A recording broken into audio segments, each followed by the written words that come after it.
كلنا لما بنبقى مفرزين الكرنب او ورق العنب بنبقى محتارين ازاي نفكه في وقت قصير عشان بنبقى مستعجلين. زي ما احنا شايفين متجمد جدا، هنفكه في ثواني. وعندي ورق العنب اهو انا مفرزاه في ستريتش راب، دي الطريقه بتاعتي في التفريز. برضو هفكه في ثواني. بجيب ميه مغليه وانزل بيها على ورق الكرنب وكمان ورق العنب واسيبهم 3-4 دقايق، هتلاقيه بيفك معاكي في ثواني. زي ما احنا شايفين بقلبه بس كده شويه، في ثواني كان فك معايا. والطريقه دي بتخلي ورق الكرنب ما يجلدش معاكي لما تفرزيه، بيبقى جميل جدا. وكمان ما تطوليش عليه الميه السخنه، بتصفيه على طول بعد ما بيفك.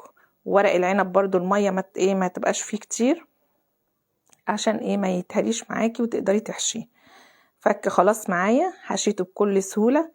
التكايه التانية بقى انا هنزل عليه بشوربه وحليب، ربع كوبايه حليب على شويه شوربه، بتخلي بقى ورق العنب والكرنب في حته تانية خالص.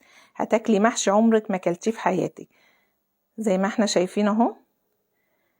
بس ورق العنب بقى له تكات تانية، بضيف له بقى شويه حاجات بتخليه جميل جدا. عندي شرايح ليمون دي اساسيه، وكمان فصوص توم دي بقشرها بجيبها بغسلها وبضيفها للصينيه. والمحشي انا بعمله في صواني، ما بعملوش في حله ابدا.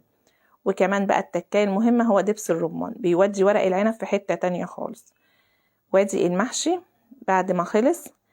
انا كمان بدخله تحت الشوايه، بحط له سمنه بلدي وبحمره. هتشوفوه في الفيديو الجاي ان شاء الله. بجد روعه، جربوا طريقتي هتعجبكم جدا وقولوا لي رايكم في التعليقات.